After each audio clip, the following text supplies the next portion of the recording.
Okay, so today I have Shaun from FreeCodeCamp to talk about how to learn Rust. Thank you for being here, Shaun.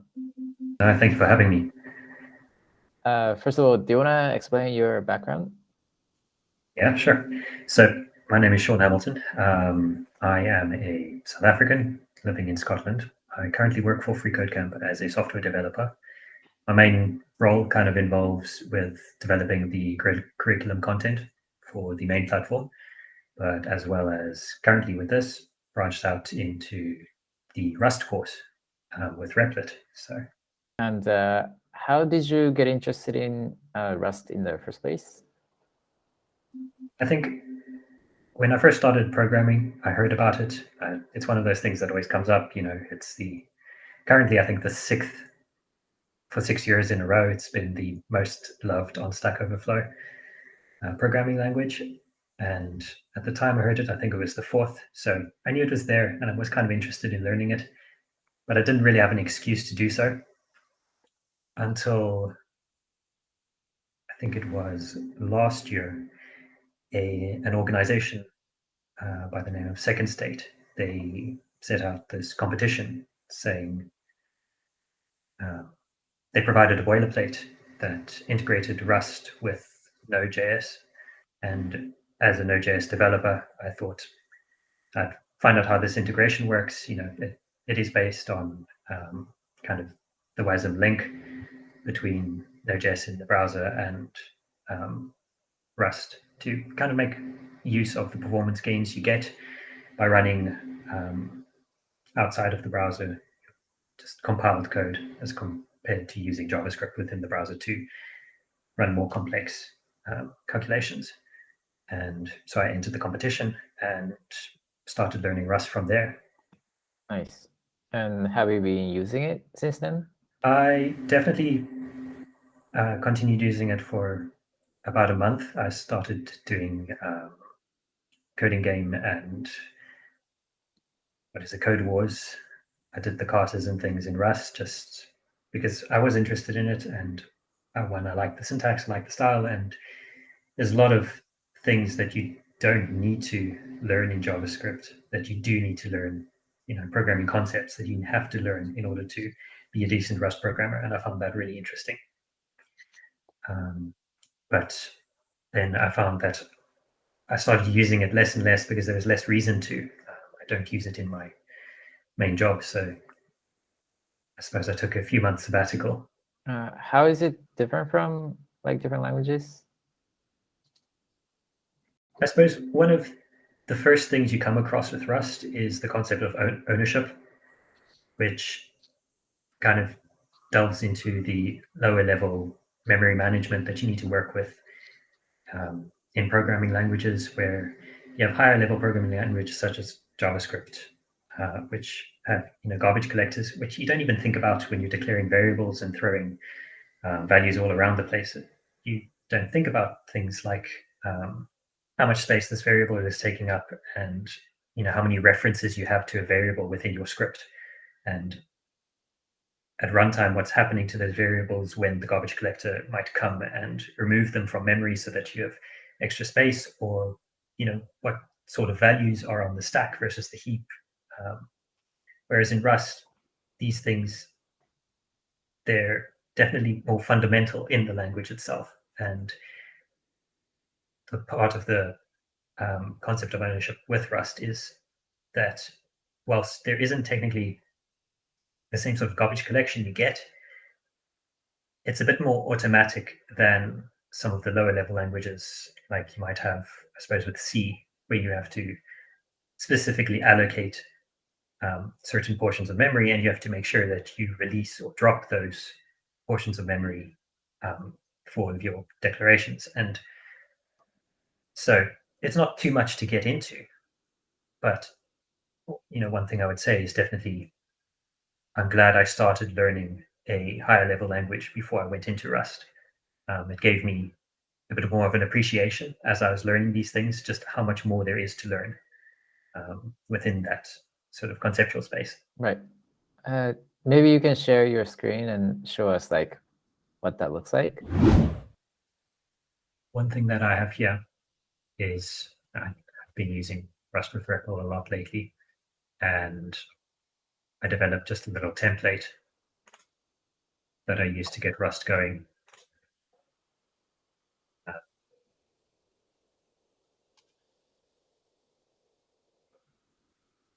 think what we could do is just get a new project going. Let's just call this test because I'm lazy. Oh, we can't call it test. If you want to name this Rust project. I don't know, test 2. If it allows test 2. Yes, okay. So basic question, what's cargo? Yes. Right, sorry. So let me go through this. So cargo is the package manager for Rust. And it's similar to how you would use npm with Node, or I suppose pip with Python, in that you can use it to run your code, to build your code, install external crates. And crates in Rust are just external libraries or packages that you'll want to use. Specifically, what I've done here is run cargo new, followed by my application name that I want. What else I can do is use the cargo run command to run the boilerplate that cargo creates for you. And it will first compile your Rust code and then spit it out. And we can see the Rust code in the source directory of the file that I've just created. And this is the basic boilerplate for Rust, where you have a function with the handle main, as well as a print statement. I suppose an interesting thing here that always comes in the boilerplate, and it's something that most languages don't really have, is Rust has this, which looks like a function call, but it's a macro. And a macro in Rust is a bit like a function, except there are two main differences, I suppose. The first being that a macro can accept a variable number of arguments, whereas a function in Rust cannot. And a macro isn't like a function where a function will generally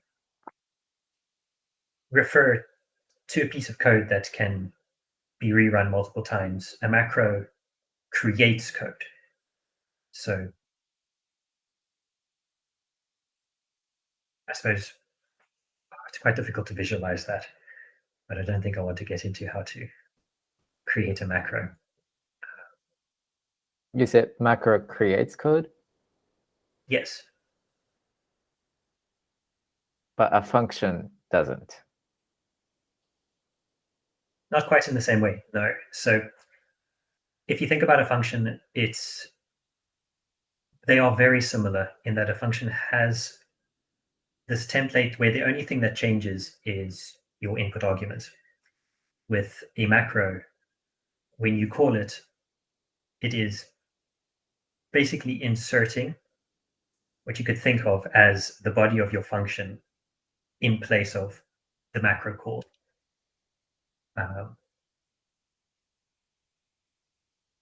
Yeah, that's unfortunately the best way I can describe it right now. Right. Oh, Definitely, by the way, though, yep. For those wanting to look, the Rust official documentation has what's called the book. And I encourage anyone who's actually wanting to delve into Rust, this is kind of the first place that most people would start, because it is very in-depth. So if you want to learn absolutely everything to your heart's content, you can. Whereas you could skip sections and just learn as you go and as need be. I think they do have a decent section on macros.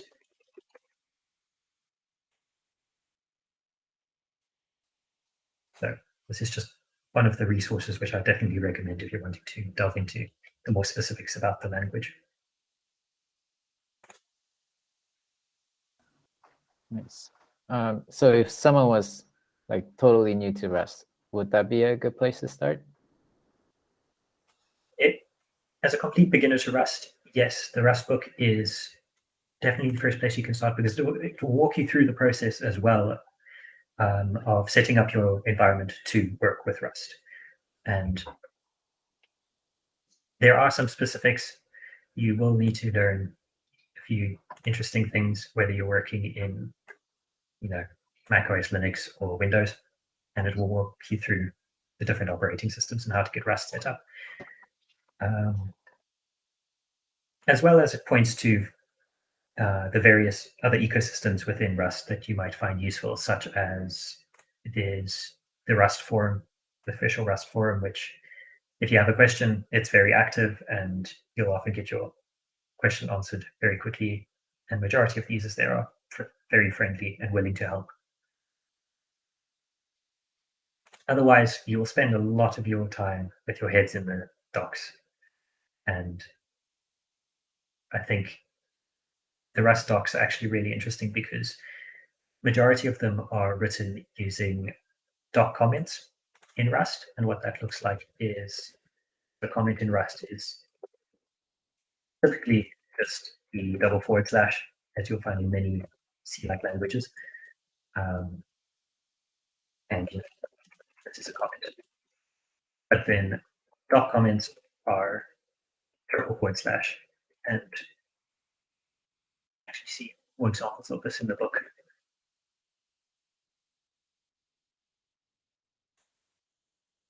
Where these comments, if you publish your code, a crate that you build, then within the standard docs or within the crates, you'll find that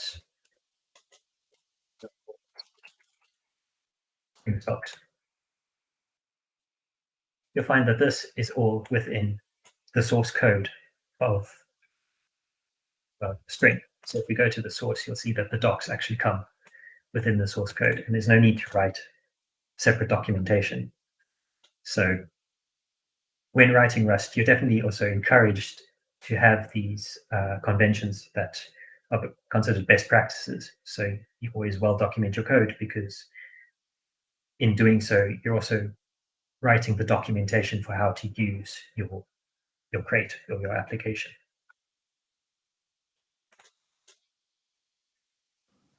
Yeah, I know it's popular on Hacker News and stuff.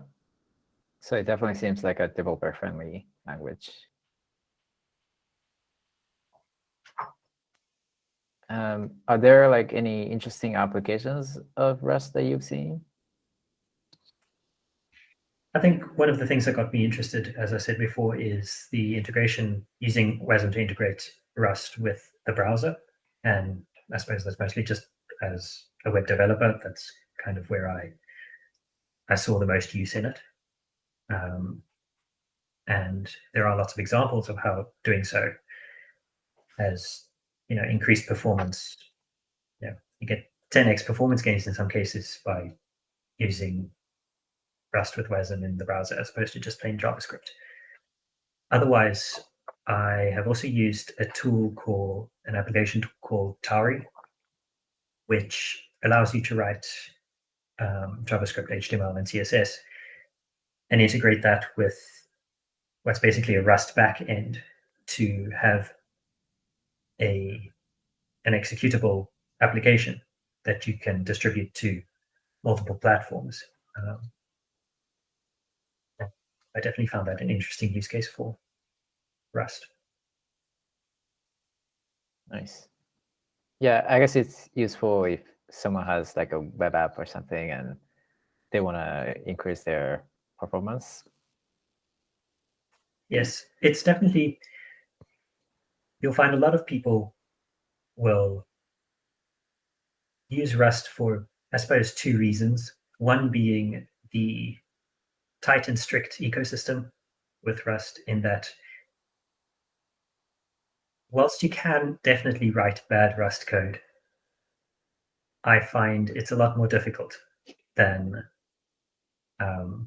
most other languages. Just you need to get around, on one hand, the compiler and its warnings and its errors in order to write bad code.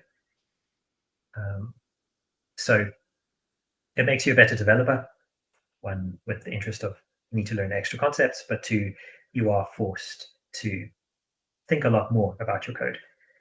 And then I suppose the second thing would be being a compiled language that, a statically typed compiled language that you can easily get a binary out and run on the system without, I suppose, needing to download any superfluous software,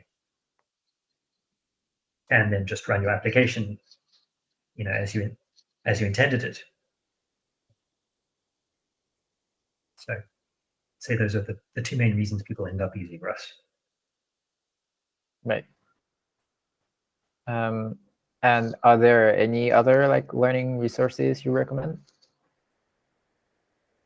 Well, I think FreeCodeCamp has partnered with Replit to have given us the grant to develop this amazing Rust in Replit course. I think that's an excellent place to start. I wished I had that course when I started. It walks you through two projects where you will be creating a CLI calculator as well as an image combiner. And the CLI calculator is a project that maybe you've done before in other languages, but it introduces you to the ecosystem, how to use the tools, how to get set up in Replit specifically with Rust. And then Actually, with the image combiner. Do you wanna show us what it looks like, the course? Absolutely, yes. So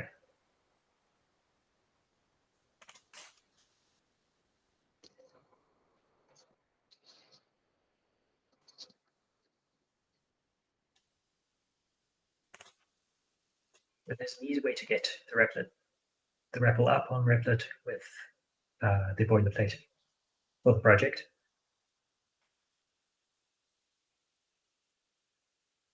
Once it is up, there really isn't all that much to do.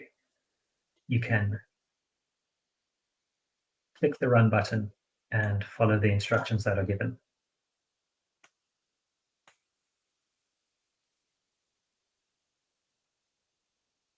So you're introduced to the course, you're told how to use some of the commands, and actually let's go to the shell for this.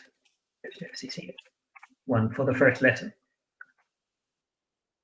So this will walk you through creating a project, running login here as we had before.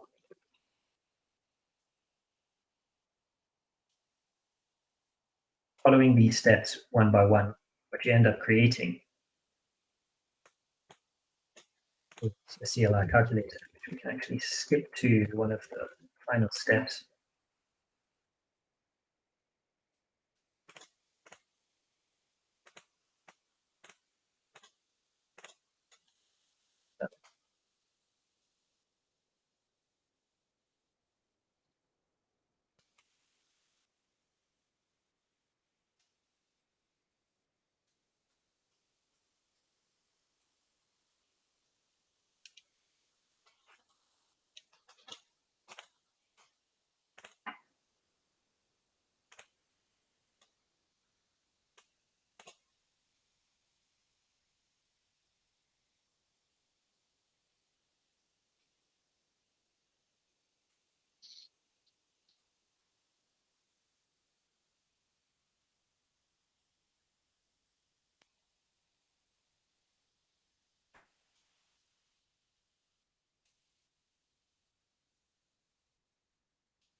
So you end up creating a CLI calculator, which will follow the commands to run.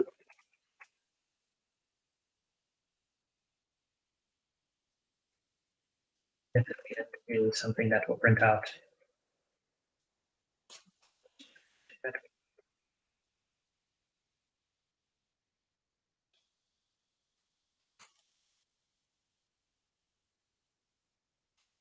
You get is a nice application where you can input basic arithmetic equations and you get out their answers. So if you do something more complex with, for example, what's difficult two-number equation for you? Can you do a division? Yes, sure. Let's try 14 divided by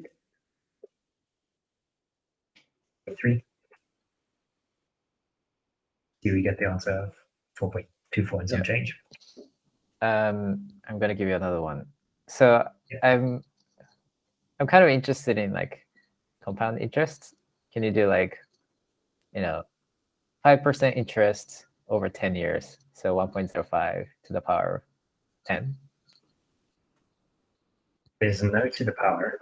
Oh, Unfortunately, it's just the basic addition, subtraction, division, and multiplication operators. right. But you could do multiple steps if that's what you wanted. So Oh, sorry, what? 0.1% interest over what amount?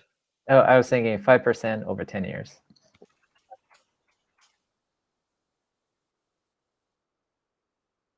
On what amount?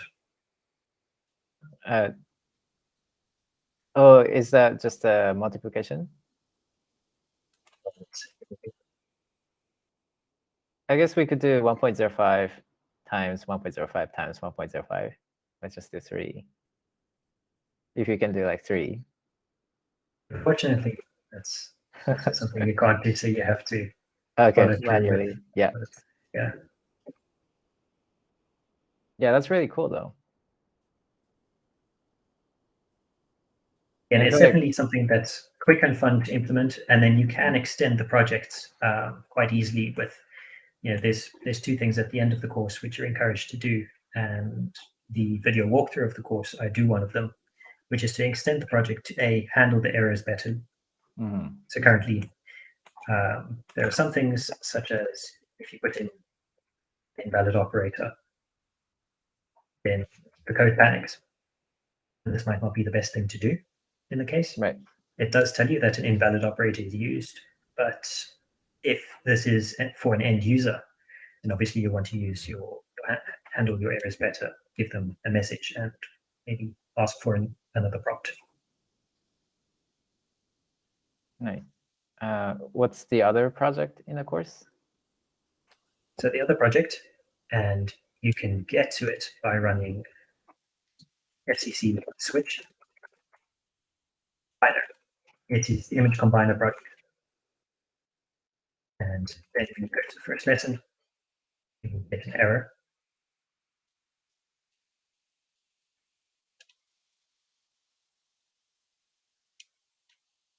See why I got the error. I'll need to fix that later.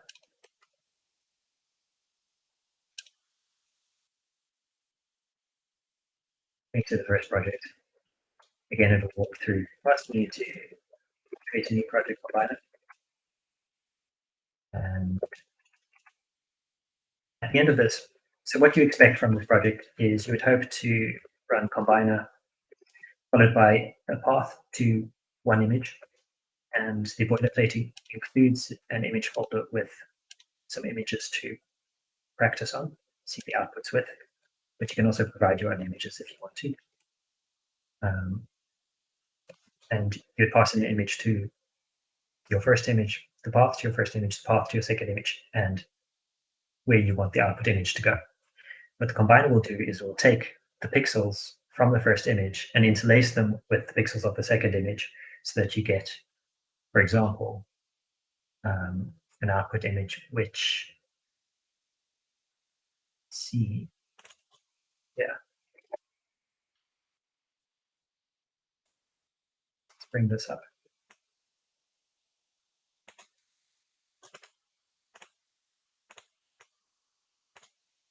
So this is, for example, I took my profile picture, which is the sunset, and I took the Rust logo, and I combined it into one image, which looks a bit like that.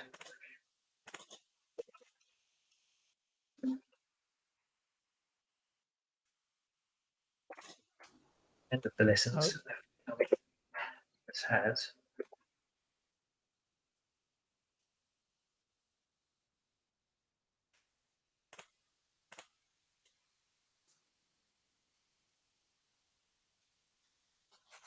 difficult than I thought because I need to start a new file. But anyway, the main purpose behind this is, in this project, you'll learn the main things being structs, how to implement functions and methods for structs, dealing with external crates. So the image crate is used, which is quite a massive external crate to use. But images are very complex, so working with them does require it.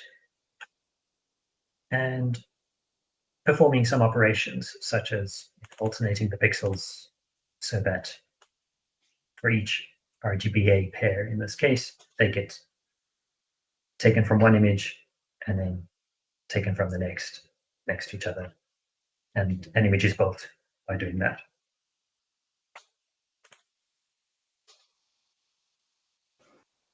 Cool. So you made this course, right? Yes, I did. And did you make a video version too, or are you still working on that? I am still busy editing the video version for this. But as I say, it will essentially recreate the projects. And then there's an extension at the end, which is an invitation to those watching as well to extend the projects, whereby I walk through kind of behind the scenes of the tooling that's used in the boilerplate here, as well as I give an overview of how you might handle the errors better in some of the projects. And there's a bonus section about macros, actually. So nice. And it's going to be on FreeCodeCamp's channel, right? yes. Is this course available already? No, the course is not currently available. Currently, the interactive section that we're currently looking at on Replit is under review. And once the video is ready, then it will all be published together. This will be paired with some slides which introduce Rust as well as some of the basic concepts, and provide a bit of a cheat sheet, you might call it, to the syntax. An article which walks through the making of the projects, as well as the video and the interactive section of the course. Right. So I guess if people want to know like when the course comes out, what would be the best way to do that? I think some of the ways is keeping in touch with the FreeCodeCamp news section. They'll definitely be able to find, see when the article is uploaded, introducing the course. Otherwise, the FreeCodeCamp YouTube channel, if they subscribe to that, they'll get a ping when the video is released, which will also mean that the rest of the content is released. Sounds good. Anything else you want to add to this conversation? I think the main thing is that whilst Rust can be an intimidating language to learn, because there are so many concepts that you wouldn't think of with higher level languages, if you are interested, the documentation and the available resources, including this course, are excellent to get you going. So I would just say to anyone that is even considering it, give it a shot. It might just become your new favorite thing. It might become the language that you want to continue for the rest of your life with. I don't know. Has it become your favorite thing? I think it definitely has, yes. As I said, I enjoy the fact that it is a bit restrictive in the way it wants you to write the code. And that's made me a better developer, as well as the concepts that are needed to learn for it have helped me with just thinking of the way that I'm going to structure my programs. So yes, for those reasons, it's become my favorite language. Nice. All right, perfect. Thank you so much, Shaun. Thank you.